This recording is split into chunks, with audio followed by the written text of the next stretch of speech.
Hello and welcome to Culture Over Coffee, a podcast focused on improving company culture and fostering employee engagement. Every week, we chat with experts and thought leaders about the latest information and proven practices you can use to reduce regrettable turnover, increase productivity on your team, and retain key customers. So pour a cup of your favorite brew and join us. I'm your host, Beth Sunshine, SVP at Up Your Culture and the Center for Sales Strategy.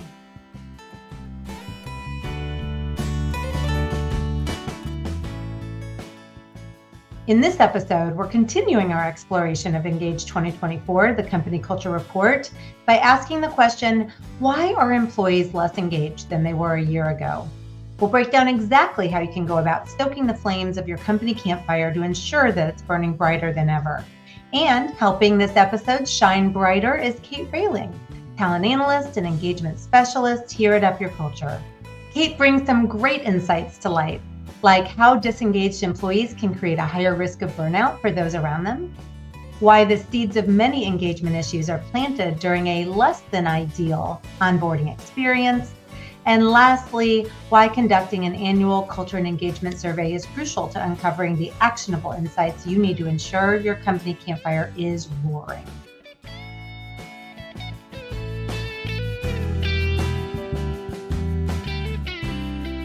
Hey, Kate, thank you for joining me today for Culture Over Coffee.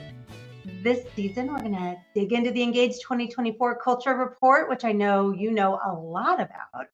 And we're going to discuss all of the stories we learned. I've been especially looking forward to today's topic because it's big and broad and it's sort of the key to everything. We're going to talk about engagement and we're going to talk about the trends that we're seeing in the workplace. So thank you for joining. Yeah, I'm happy to be here. I had my hands on the Engaged report from top to bottom, beginning You to did. end. So I'm excited to dive into the first section today. Yeah, you were knee deep in that data. So this is a cool place to go with you. It's not all good news from this year's survey, but there was a lot to learn, is still a lot to learn. So I'm excited to break it down. I'm ready to jump in if you are. Yeah, let's do it. Okay, good. So first question, as you know, we saw a significant drop in engagement levels. And that concerned me. I remember hearing from you that it concerned you. It's a critical concern for really any organization out there. In your opinion, what are the contributing factors to this noticeable decrease we're seeing in employee engagement? So last year in our Engage report, we learned that 77% of respondents reported feeling engaged at work. But this year, that number dropped to 55%. So nearly half are not feeling engaged at work. And that's really concerning. And I think there's a couple of reasons for that. First of all, we learned in our survey, but we just know people are being pulled back into the office. And if they're being pulled back into the office, they may not understand why they are, and they may not be fully bought in. I mean, I work from home, so it's easy for me to say that I love working from home. I see the benefits in it, and I couldn't imagine being pulled working from home back into the office without truly understanding the why behind it. So that could be part of the decrease in disengagement. Just honestly, too, we're living in a difficult and expensive economy right now, and people probably feel like they've gotten a reduction in pay. Some employees we know haven't gotten a raise since COVID.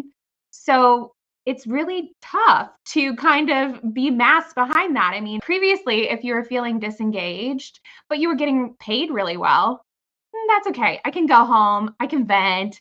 It might suck, but I'm going to hang on for that paycheck, right? But with all of these tough economic trends, it's really not allowing that disengagement to be masked as much anymore.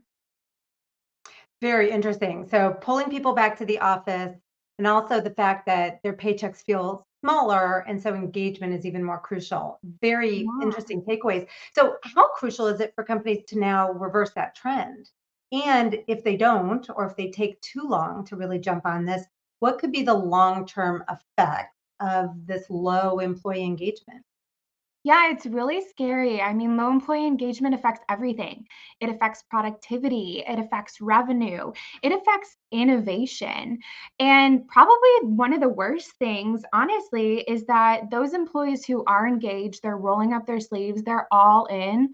Being around employees who are disengaged, makes them at a higher risk for burnout. Mm. And when we think about that employee engagement, I mean, your workplace culture has a direct effect on employee engagement. So I kind of think about it as like a time when you've decided you need to lose weight. And maybe you've never felt that way. If you haven't ever felt that way, congratulations. But I know I felt that way a lot of times, right? Several times in my life. And committing to losing weight is like committing to increasing that employee engagement. So making the commitment is one thing, but getting to the root cause of the problem is another. So to lose weight, you might need to exercise, you might need to change your diet, maybe you need to drink more water. There's so many factors that go into it, and the same can be said for engagement. Increasing it involves identifying the areas in your culture that you need to improve and then really being consistent about improving them, because just like weight loss, it takes time. It's not going to happen overnight. It takes 18 to 24 months to really make a difference and move the needle. So it's important to hone in on the why before some of those scary things start really happening with the decreased productivity and decreased revenue and increased burnout. That makes a lot of sense, and it's an interesting comparison to like your overall body health, an individual's physical health, and then the health of the workplace Yeah. through engagement. I think that analogy will stick with me. Thank you for sharing it. So, getting a little bit more specific, the data on new hires is particularly intriguing to me. The assessment confirmed, I think, that the onboarding process, those initial months in a company, are really pivotal for an employee to feel long term engagement. So, I wanted to talk a little bit about those new hires and ask you first, what do you think are the reasons behind the disengagement we're seeing among those who are have been working with their organization for less than 6 months? Yeah, I think it all comes down to onboarding. And onboarding isn't just from day one. There's Mhm. also a pre-boarding process involved. So an employee really should feel connected to their workplace and should feel part of the team before they start on day one. So what does that really look like? I mean, at first it looks like getting all the logistics out of the way, right? Making sure they have an employee ID number, they can log in, they have all of that paperwork out of the way, but also it looks like connecting them with their future coworkers, right? Maybe their coworkers send them a video, a different coworker every day leading up to their first day on the job. Maybe it's partnering them with a workplace buddy, somebody who they can go to for questions. It's really being purposeful about making sure that that new employee feels like they're part of the team before day one, because it's scary. Starting a new job is scary, and imagine going in and not having all of your questions answered, not knowing who to go to. The manager's busy in a meeting. What do you do? That starts to lead towards that feeling of disengagement already on day one. Yeah, it does. And I agree that new employee is just raw potential. And if you Yeah. can capture their heart and mind before they even show up on the first day of the job, they just show up in such a different mindset. They're already excited to contribute and belong. I love the way you outline that. Pre-boarding is so important to that. That's a strategy into itself, and you gave two great examples. But any other strategies that you might recommend that hiring managers use to boost engagement among those new employees as they onboard them and just transition them into the organization? Yeah, we use a tool called the Growth Guide, and I'm a little biased, but in my opinion, it's the best relationship building tool out there. So it's a conversation that helps you understand how someone likes to be recognized. How do they like to receive feedback? Even simply, how do they prefer to have conversations day to day? So it allows a manager to learn those things about an employee. And it's typically a conversation that an employee has never had a manager sit down and take time to have with them before. So if you really want to get that boost in engagement right away from your new employee in that onboarding process, I recommend incorporating the growth guide into it. So we know how contagious disengagement can be and also how quickly it can spread from employee to employee. For an employee who finds themselves surrounded by disengagement, people who are burnt out using your terminology, what guidance would you provide to that unique individual to maintain their level of engagement. Any advice you'd give? That's such a tough situation to be in. I would hope no one would be in that situation, but as it was clear from the survey data, a lot of people are. I think it's just really important to put your own oxygen mask on first, right? Like they tell you in the airplane, make sure you're okay. You want to make sure that you still maintain your level of engagement. So check in on that with yourself. I also think avoid avoid those people. Yep. Maybe don't go to lunch with them, and make sure that when you're partnering with others, when you're collaborating, that you are making an effort to partner with those who are engaged with you so that you're all putting in that concerted effort. And then really focus on your why. Go back to your purpose. What are you doing? How are you making a difference? How are you making an impact? Why is it that you are getting out of bed every morning? I think that could really help make sure that you are maintaining your current level of engagement as well. But again, a situation that's not fun to be in. No, not at all. But that's great advice. Great advice to separate yourself from anything that would bring you down, but also just focus on your why. I'm glad you mentioned that. So let's say we don't get to it in time, disengagement begins to spread within an organization.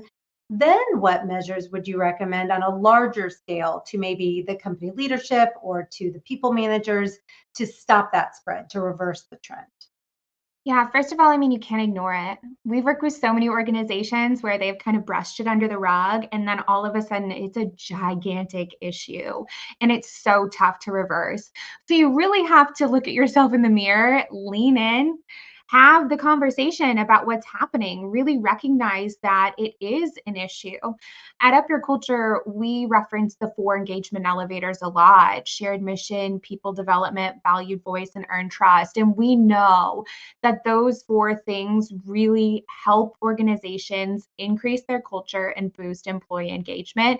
So, my best recommendation would be to begin with that shared mission elevator. We talked about that. If you're feeling like you're surrounded by disengaged coworkers, but really making sure that you have a strong reason for being as a company, a strong why, something that's pulling people in, something that's getting them out of bed in the morning, and that you have really not only identified but defined your core values as an organization. So what do you live by? What are the rules of the game? What is it okay to do? What's it not okay to do? And what are you holding people accountable to? I think that's a really, really big first step in addressing some of that disengagement. Yeah, good stuff. And when you do that, I know that retention increases. We see that correlation between strong engagement and strong employee retention, which means that retention also goes the other way. When there's disengagement, you're going to see that drop, and we know it has to be addressed quickly. So I want to make sure we do talk just a moment about retention. In general, retention, I believe, needs to be woven into a company's strategic plan. It can't just be something you hope for, you wish for. So much time and money goes into recruiting top talent, and you've got to have a plan once they arrive to engage them and to retain them. So I want to hear from you, since you are an expert on this. How can organizations ensure that this is a core priority among everything else that is a priority? Yeah, it's all about the future, right? Making sure that you have those core people in place, that you're retaining them, that they're engaged, because being engaged is a key piece of that retention. And my best advice would be to just always have a pulse on what's happening. And the best way to do that is to conduct an annual employee engagement survey, a culture and engagement survey, so that you understand what's happening. Everybody feels like their voices are valued, they have input, they've given their feedback. And then, more importantly than just conducting the survey, is taking action on that survey. So, as a team, as a leadership team, identifying one area of focus that you're really going to lean into. And when you identify an area of focus, of course, naturally you're going to want to go to, oh, what was my lowest score on the survey, right? That's what I want to make sure that we're working to improve. But that's not necessarily the best area of focus. When you look at something that you want to focus on, that you want to improve, you want to make sure that it's something that has a high or very high impact on your employee engagement level, because that's really how you're going to move the needle. And then making sure that that area of focus, everybody's aware of it and everybody's aware of what you're doing to help improve that. We work with a lot of companies. We have a 2-year Elevate program. We meet with people every month. And the first month of the program, we set an area of focus from their employee engagement survey. Every single month, we spend time touching base with those leaders and asking them specifically what they're doing to improve in that area of focus and holding them accountable because it takes that consistency. Yeah, and the group effort. It's not enough that some are focused on it and some aren't. So I love that regular check-in and accountability. So you're meeting most likely with managers, and the work they're doing is impacting how employees are feeling. So I want to break that down a little bit too, because I know the survey showed an interesting discrepancy between how employees are feeling, frontline employees, as compared to how the people they report to or their managers are feeling. It seems to me there are some underlying issues that need to be addressed. We know that managers in general play a big role in creating the culture on any team.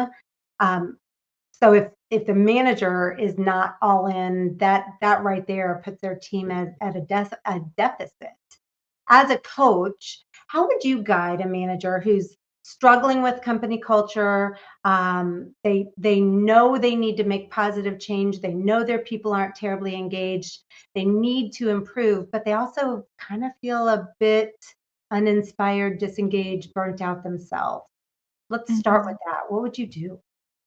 Yeah, that's a tough situation to be in. I mean, we know that an engaged manager is 3 times more likely to have employees who are engaged. They have that big of an impact. And then Yeah. 70% of an employee's engagement variance alone comes down to the manager. So it all starts with the leader. So if you're feeling like you're not all in, get to the source of your own disengagement. I mean, look in the mirror and take some time to reflect. Think back to those factors we talked about. Are you not receiving enough recognition? Do you feel like you're not receiving feedback? Are you seeing things that aren't aligning with the core values of your organization and that's leading to your disengagement? What really is it that's happening? And I think talking to your manager about it, being open and being honest and being transparent, don't keep it bottled up inside.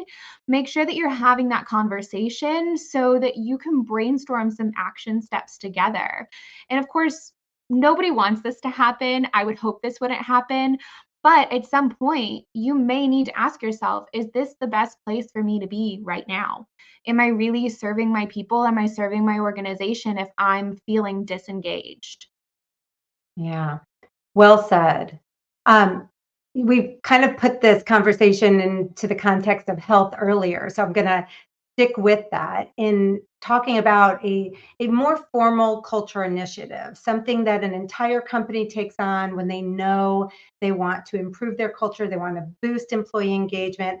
They essentially are wanting to make a positive impact on the organization's health and on employee engagement.